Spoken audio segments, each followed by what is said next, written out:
Hi, everybody. Josh here. I wanted to say a few words about the Mars retrograde.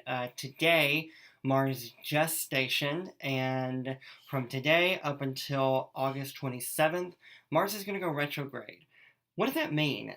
A retrograde planet, from our perspective here on Earth, appears as though it's moving backwards through the zodiac.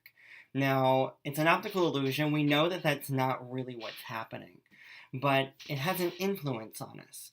And this particular retrograde is going to be very impactful, and if we can use its energy the right way, can bring a tremendous level of cleansing to our consciousness and subsequently into our lives. Mars is the planet of action. It's the planet of will. It's the planet of initiative. It's the planet that says, I want something, so I go out and I make it happen. It's that active energy, that force of will and desire. And when Mars goes retrograde, if you can imagine the energy of will and desire and forward movement moving backwards, we can see how that presents us with some particular challenges. Mars as a retrograde itself is actually very rare. It's the rarest of all retrogrades. And so it's even more meaningful. And actually, at this point in the Mars cycle, it's the closest physically that it will ever be to us here on Earth.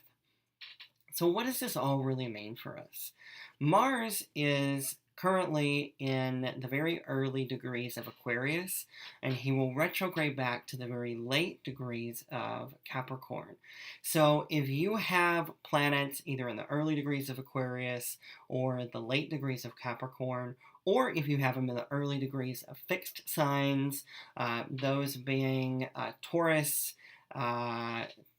Leo, and Scorpio, or if you have them in the late degrees of cardinal signs, those being Aries, Cancer, and Libra, then you're also going to feel this energy particularly strong.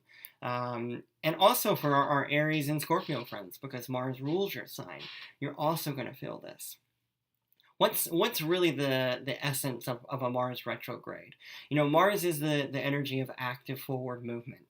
And what we're going to start to feel is a slowing down of action. We're going to feel things that come up to us and say, hang on, wait a second, you're moving a little too fast. Slow it down for a minute. I need you to rethink this. I need you to reconsider how you've set this up, reconsider how you've structured this project or this new initiative that you want to undertake. And in fact, it's recommended don't start anything new. Don't initiate during a Mars retrograde. If there's ever a time you don't want to initiate, it's during a Mars retrograde, because Mars is the planet of initiation.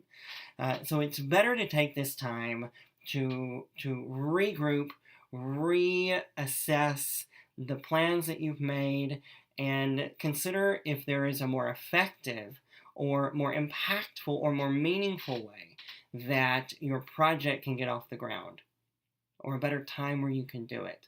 So anytime after August 27th, once Mars goes direct, you're good. But as of now, until then, it is recommended don't start anything new. As obviously you could imagine that this frustration of forward movement, the slowing down, can bring up a lot of anger. It can bring up a lot of rage. It can start fights. And so it's recommended at this moment that don't focus so much on moving forward, right? Actively say to yourself, okay, I need to slow down. I need to take this easier. I need to rethink this. It's not the time to move forward. It's the time to reassess. This is when you are going to feel like you want to get things done, but there's something consistently always slowing you down and blocking you. Don't give in to the anger and frustration that can bring up. Why is that? Because Mars is also conjunct with the South Node in Aquarius. The South Node, it's a part of the Moon's orbit around the Earth. The South Node has to do with everything that we need to let go of. It's our negative behavior patterns, it's our negative thought consciousness. And when we look at the sign of Aquarius, everything that's been happening since the South Node has been in Aquarius since about late last year has been about letting go or seeing the negative consequences of what I call toxic groupthink. The best example I can give is if you have a group of friends who are talking a lot of gossip and negativity about another person, right? That can influence you. That can influence how you see that person. It can influence how you interact with that person, and it can influence your relationship with that person. There's a Kabbalistic concept that negative speech can never, ever lead to anything positive. It is a pure force of destruction. And so during this time, we need to consider the ways in which the negative thought consciousness of the communities or the groups that we belong to, the way in which the negative side of that, obviously there's going to be good, but the negative side of that, the way that is influencing us, how we can disconnect from it and sever it. Mars is the planet of cutting and separating.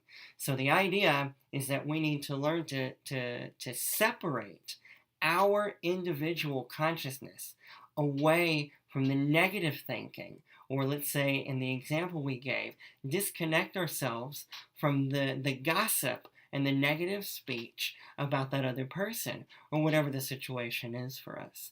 Learning to disconnect from that is going to be very, very important, because a lot of that can bring up anger. A lot of that can bring up frustration, especially, let's say that's the person that's telling you to slow down.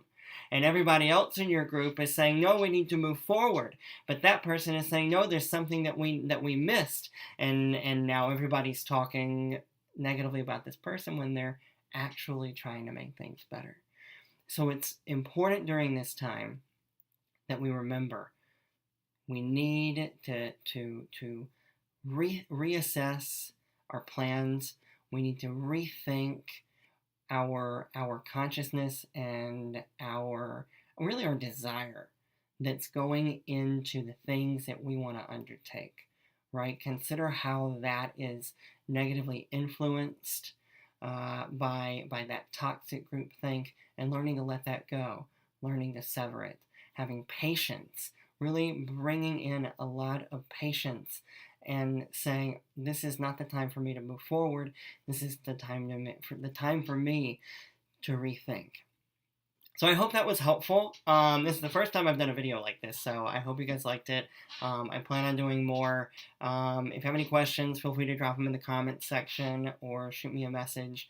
I'd be happy to answer it. And always, I offer a consultation. So if you're curious as to how this Mars retrograde will affect you, or if you have a big project that you were planning on initiating during this time, then we can actually look at it into one of my sessions and see exactly how it can be reassessed. So until next time, you guys, thanks so much. Love you. Bye.